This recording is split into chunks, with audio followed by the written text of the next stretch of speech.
you want to know some facts, they're on here. They will let you know where you could possibly cut. As for what else you could cut, well, the mayor makes $82,000 to $86,000 a year, and a 15% towards his pension.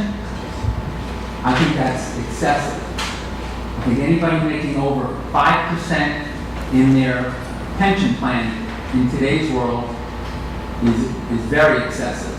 So if we cut 10% out of the mayor, there's $8,000 right there. Is that a lot? No, but that's a start. And it's all you have to do is go through and add up all these excessive pensions. I'm not saying you don't deserve pensions. I don't make it a 15% pension. I don't basically have a pension unless I put it in myself. So I think 15% is excessive. Then you can go to the school board or the administration in the Board of Education, and I could easily cut a lot from there. How come we are continually employing principals in failed school systems in a school? There's one school over the past 4 years that has consistently had passing high grades, and that's Nathan Hale. Well, if I was the superintendent of schools, and I happen to be very glad I'm not, I would be firing principals because they're certainly not doing their jobs. And to hold teachers accountable, how do you hold teachers accountable to a job when you don't get any support from the superintendent of school? All we've had for the past 3 superintendents are superintendents who cannot stand teachers. You never hear the teachers getting support. You never hear them getting a word of praise. All you ever hear from the board, the superintendent, is hiring more administration. And I believe somewhere it was said that the average ratio of students to teachers was 15 to 1. That's a lie. It's like 24 to 28 to 1. So we need to get rid of administration and hire teachers, because in my world, administration does not teach. Teachers teach. Now, as for the referendum, I believe the mayor said it wasn't a mandate, but we won. We had 250 votes, a margin for all 3 questions. It's not a mandate, and it's the people who voted, who obviously wanted to voted. So it's your obligation to cut from the budget. And I also believe he said at the time when he was talking 2 weeks ago that the audience did not represent a distribution from the city. Well, if you look behind me, I think I see a lot more distribution from the city in ethnicity today than I have in a while. And I'm not here all the time anymore, but the mayor's election wasn't a mandate either. 1 minute. I'm hoping the council will stick to their conviction on the canine issue, that you voted 7-0 to keep the canine, and the mayor vetoed that. Well, I'm hoping you can stick to that, because I would like to find out how much those lawsuits on the canines have cost the city versus the past 2 years of what Venizio has cost us in this city. That's ridiculous. He's cost us a lot more. And I have no confidence in the mayor. And I told people before, call in and say you have no confidence in the mayor. Last thing, the mayor had posted on a Facebook page, because I received the notice, that he couldn't afford contact lenses or to pay for one of his dog's surgeries. Personally, I think it's a little pathetic that you can make $82,000 to $86,000 if you cannot afford to take care of your own personal items, and you don't air your personal items in public. Thank you.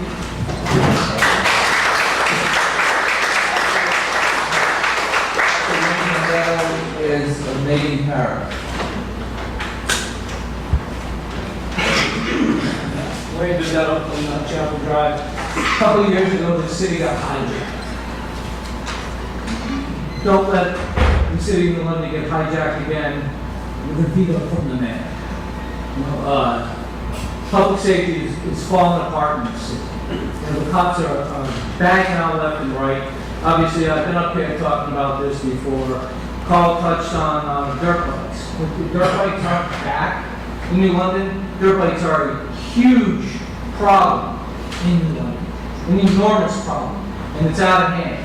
Last week, a friend of mine, car, he was driving down the road with his wife, the car was blocked. They blocked his car, they got out, and they tried to kick in his window. Okay? They followed him from Coleman Street all the way to the Coast Guard Academy. This guy was armed, and they attacked his car. They attacked his car and they threatened his family. You know, it's not a little problem anymore. That kid could have ended up dead. There were 3 of them. They could have ended up dead, and he would have been within his rights to do it. He showed enormous restraint. Last month, my wife and I got run off the road. We were driving down Ocean Avenue. We were by the hospital at Willits. The bike cut in front of us. He popped the wheelie right in front of us and flew all the way down Ocean. My wife was driving. I tried to get her to follow him to get his plates, but it didn't make any difference. The fact of the matter is my aunt was almost run off the road also. These guys are posting videos on YouTube. There are videos all over YouTube of the city of New London and what a hospitable place it is to bikers. Baseball games. I go to my kid's baseball game at Bates Woods. They're all over the place. All over the place. Running through the parking lots, coming up into the fields, kicking dirt everywhere. They're a problem and they're a safety issue. You call the cops, and I can imagine how many calls the cops have gotten on this issue. They can't do anything. The cops are not allowed to engage these bikers. Well, guess what? I'd rather see a dead dirt bike rider than a dead member of my family because they got run off the road, or a dead pedestrian because these guys don't give it. They don't care. They just don't care. You know, they will pull wheelies up right in front of you. It's ridiculous, and it's a problem. Somebody's going to get killed, and the city's going to get sued. And that's the end. And something needs to be done. You know, we have no leadership in the police department. Absolutely none. The place is falling apart. You know, and it's all about public safety. And you know what? I'll end on this. I haven't seen hookers on Bank Street since I was in high school. The hookers are back on Bank Street.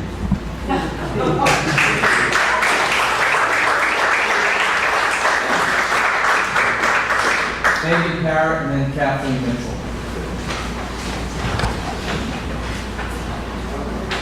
I'm Megan Parrott, 106 London Street. I'm actually going to speak about something else that kind of before me to hold more at a priority.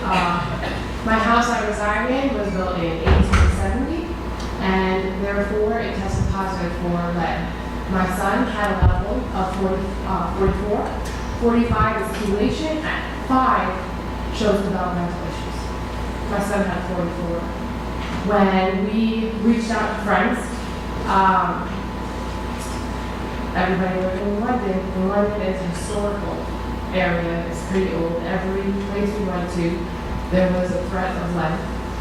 So instead of becoming a burden to our friends and having them, no matter where you go, Department of Health has to follow you to test where you go and make sure that's a safe environment. If it's not and you test positive, then the landlord and the residents are forced to do an abatement. Hence to no place in London felt safe. I got my family, which is my 18-month, 17-month son. He was the one that had a freezing. I have a 5-year-old. My 5-year-old and my 18-month had to go to Hartford last minute because every day that went by was more of a threat. First, his level started at 25, then went to a 38, then went to a 44. The lead ran appropriation orders with whatever you can do to fight for that, because I know families who live in old apartments that need to be abated, and the funds aren't there. why I had to leave also was one, well, because you have to leave, but there was no place in London I could go.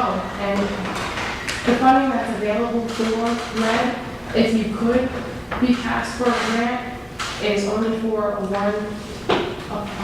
house apartment, not complexes. New London is full of complexes. There's not one apartment you can find that has just one home, one family residing there. So I do find that this is such a strong, so significant, and it needs to change. This is our children's development. Last Board of Education meeting, we were talking about bringing in students with disabilities, mental disabilities. My son, he might be on that.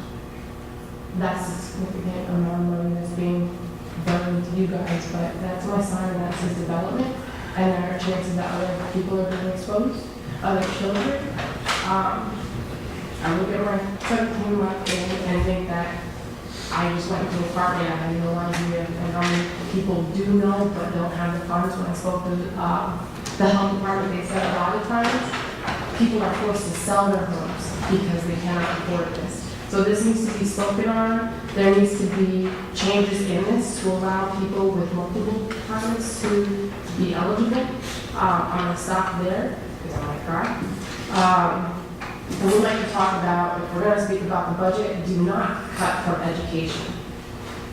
The issue with the budget that I keep hearing is that the transparency and what is being held accountable for that.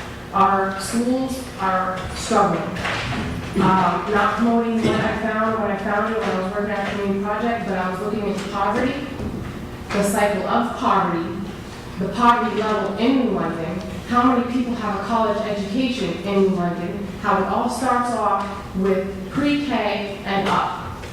It is pertinent that New London gets this under control, because this is just going to be this vicious cycle where you can't have people paying taxes because they're not making enough money to pay taxes, to own land, to own whatever it is. 1 minute. Do not cut from education. Do not cut from education. Do not cut from education. Thank you.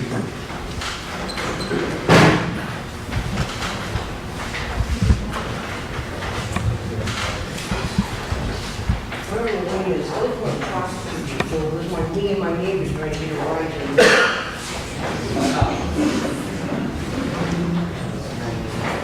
Kathleen Mitchell, 107 People Avenue, New London, Connecticut.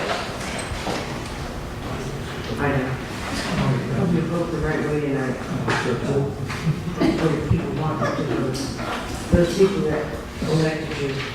So this little girl, she asked her father, Daddy, do all fairy tales begin with once upon a time? No, he said. There's a whole bunch of fairy tales that start with, if elected, I promise.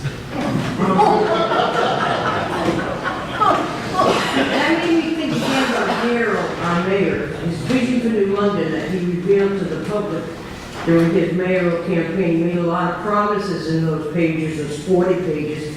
But offhand, I honestly cannot think of one that he's kept. I'm not saying he didn't keep any, but I don't know what they are.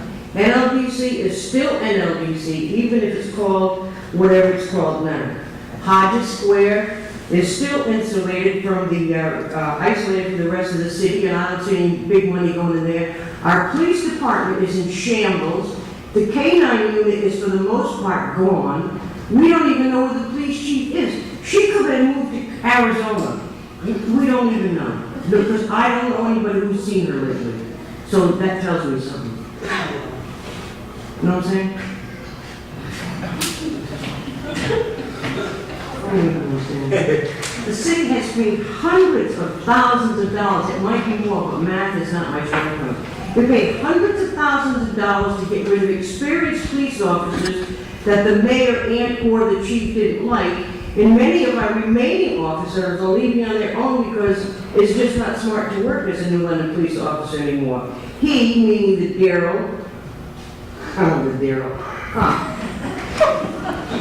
he terminated the personnel director, then hired her back at $50 an hour That's about $5,000 a month, he says we're broke, to assist his assistant who's making about $70,000 a year. Those figures, that figure might not be right, so I don't know what she's making. And then, when the residents question the mayor, you know what he says? He says that we're naysayers, and that we didn't see what we thought we saw, and that we don't know what we thought we knew. That's damn discouraging, and it's tiring, and there's no end in sight. People come here and they talk about specific things, but there are some things that override everything, and you need to take a look at them. And now, I read in an article, headline, New London builds on gay pride. I was looking at you, I was thinking of parade. That the mayor estimates a gay population in New London of more than 3,000, and that, this is a quote, New London is embarking on a new revitalization strategy, one that is built on drag brunches, gay bars, and pride celebration. Well, you know what? That's just great. But I'm wondering if he shared that information with the city council or the other approximately 25,000 residents who live here. What are we? I mean, really, what are we, chopped liver? Are we going to have to keep begging? Do we have to keep coming here? It's no more fun. It's not fun to come in anymore. Are we going to have to keep coming here begging for things that many other cities take for granted? Are we going to have to keep coming to the council over and over and over and argue and be nasty to each other every time we want something? Are we going to have to continue reporting on social media like Facebook just to try to find out the truth of what's happening in our city and then share it with others if we're lucky enough to discover what the truth is? Take a look around. I'm asking you to take a look around. Talk to people. It's not just the infrastructure or the police department of the city that's in need of help. It's the people. 1 minute. I'm not through.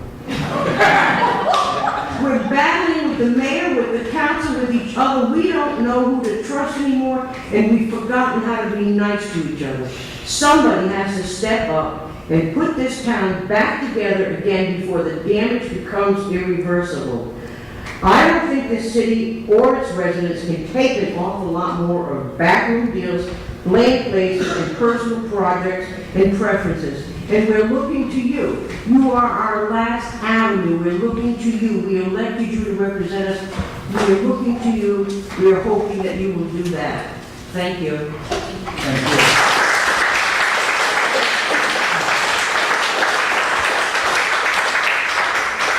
That completes our public speaking list. Response to public comment. Who wants to start? Mr. Passero, I didn't put my name down. Could I say something very briefly?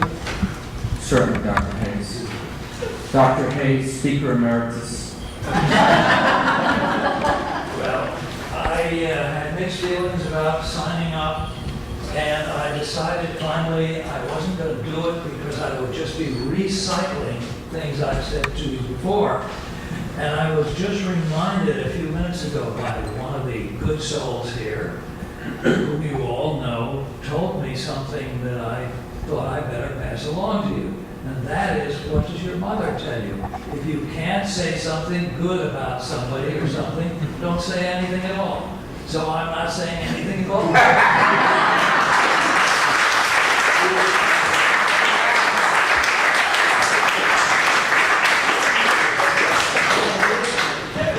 Okay, who would like to go first this evening?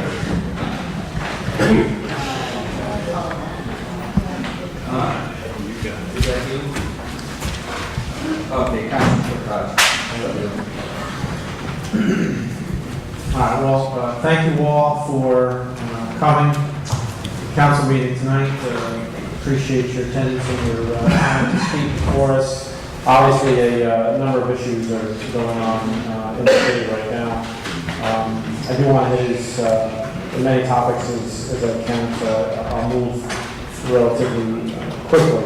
The one, Ms. Jones, who spoke about the animal shelter, thank you. This has been an ongoing issue. We seem to be getting back on the right foot, at least with getting our animal shelter up and running again. At least that's the effort underway right now. I understand your concern about the amount of time that dogs are allowed within that shelter before being put down. This was a topic that actually came up several years ago, and my understanding as a result of that was that the police department was partnering with an adoption agency and allowing for dogs to be taken out of the city. My understanding was that that was still the case. If we're back in the practice of putting dogs down without going through that effort, that is something that I would like to know about. You also had a question about how people donate to the city. People do donate to the city, and they do donate specifically for support of the animal shelter. Often the city council receives an appropriation request because the finance department has received a check and a letter that says specifically this is to go to the animal shelter. We then receive that item, the city council receives that item, and we appropriate that additional money and earmark it specifically for the animal shelter. So the city doesn't necessarily have a specific fund set up for that right now, but we do have a special division in the police department that is solely responsible for the animal shelter and animal control. So that is one way to get that done. A number of people spoke about how we spend money, allocation of resources. A couple of items that were identified specifically were the amount of attention being placed to special interest groups in certain areas. Also, the confidential secretary advertisement that was put in the newspaper, among other things. Unfortunately, or fortunately, depending on who you ask, the form of government that we are in right now does provide the mayor to be able to spend money that is available to him within specific line items of the budget.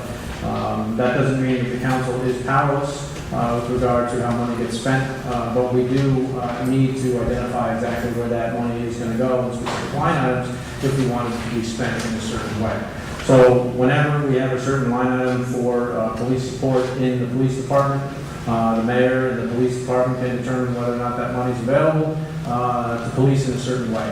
The city council doesn't have the ability to say yes or no to that if we've already put the money in the budget to be able to do that. They can allocate those resources. But I do share the concern that we are focusing attention on specific groups and not doing a more holistic approach to the city, if that story is true. The other point that I wanted to make on that is, I guess that was about it on that. Another item that an individual spoke about was the dirt bike problem in London. This was brought to our attention as a group at the last city council meeting. It was brought to my attention on a public access show. Prior to that, there is an item on the agenda today to accept for the record and refer it to public safety for a discussion and disposition. I think we do need to act a little bit faster on that because this is an item that many people are complaining about. So I intend to pull that off the consent agenda today and ask council support to at least send a letter to the police administration for a summary of what that issue is and what they're doing to address it. So stay tuned for that. Another item, Ms. Parrott talked about the lead paint issue. We do have acceptance of a grant on our agenda today. It's roughly $2 million. I do have some questions about that. I'm certainly going to support it, but I do have some questions about it. The distribution of funds from that $2 million grant looks that only about half of it is actually going to loans to actually fix the problems in certain homes. I don't know if the amount of money that's been identified for salaries and also other professional services, roughly $300,000 for each of those categories, is absolutely necessary. But given that we are sort of behind the eight ball in getting that program restarted, I'm going to support it, but follow up with some questions to see if we can allocate that money a little bit better to provide a better resource to the community. Finally, with regard to the police department, This is an issue that the mayor certainly has to fix. And I don't know if the delay has to do with negotiations with the police union, but those negotiations need to be completed quickly if that is the case, because everything else seems to be waiting, and the status quo is just unacceptable. We have a police chief who has now recently identified that she is going to stay. At the same time, the city is being sued. I haven't heard of exactly what the process is going to be to disposition that lawsuit and get the chief running an effective department again. We have officers leaving. My understanding is that they're still leaving. We've lost over a dozen since the fiscal year began, and several officers prior to that. And I've heard rumors of additional ones that are looking to depart as well. The disclosure of incidents within the city is also another issue that we need to get a handle on, so we can better understand exactly what the policy of the police department is with regard to that issue. And then finally, the canine ordinance. I'm going to speak about that now because, number one, many people in public comment spoke about it, so I'll address them, but also because I want to see this go through unanimously on the consent agenda, and if that does, then I won't have an opportunity to speak about it. But I found and I read through all the reasons behind the mayor's veto of the ordinance, and I disagree with every one of them, and I want to provide the reasons for that. Number one, we were told that the council was outside its charter authority. I disagree with that. I do say that police dogs do rise to a higher bar than just simple property of the city. They do qualify as property of the city, but they have certain other requirements that I think everyone is aware of. And for that reason, I consider them officers within the police department and under the guise of Section 73, I believe it is, for the police department, identifying the number of officers which that identification is given to the council as an authority. Another section which I think is even more important is Section 43, where it identifies, among other things, that the council may determine, and the word determine is used there, the functions and duties of departments and offices within the city. So I do not believe that we are overstepping our bounds. Number one, identifying the number of canine officers, and number two, identifying exactly what we want those canine officers to do or be capable of. There's also a charge that the city council is micromanaging the police department. I don't think we're micromanaging the police department. We still give the ability for the police department and the administration to use these dogs in a way that they see fit. All we're identifying is what we want their function to be able to do. We don't have to say when they're going to apply that function, or how and what numbers or in what shifts a certain dog is going to be available, or how often they're going to call for mutual aid from another city. But we do have the ability to say exactly what we want for capabilities, and that's all we're doing. The costs in the budget, we've been told that the canine unit is not in the budget, but I remember asking the mayor in these chambers if the cost for the canine unit, the canine units were in the budget, and the answer came back yes. Now, if we're moving backward on that statement, then we have to go back and do an assessment of exactly what the FY14 budget looks like. Well, I've done that, and the total reduction from the mayor's proposal in the FY14 budget was just over $1.4 million. About $1.25 million of that was the result of anticipated layoffs or proposed layoffs by the administration. Those numbers, that number actually almost $1.25 million, just about comes to the number exactly of a spreadsheet that we were given of individuals who were slated for layoff. Now, a number of those individuals, those layoffs are now off the table because the council did add some money back to the police budget, and because over a dozen officers have since left the employment of the city, so the layoffs are a moot point. But the two documents are telling in that we have a spreadsheet identifying 20 officers with their salaries and benefits coming to almost $1.25 million, and a single line item reduction in the police administration budget of almost exactly $1.25 million. The total reduction in the police department, as I said, was 1.4. A couple other items in here have to do with $60,000 for special events and sale fest. That money was moved out of the police department and placed into, I believe it's the mayor's office. It was reduced a little bit, but it was put in the mayor's office. So this is a function that we're still doing. And another major reduction within the police department came on the order of $170,000 being taken from retirement payout. I can only assume where that was coming from, considering that someone is now no longer retiring. So you add that money up with the money that was removed from special events and the money that was assumed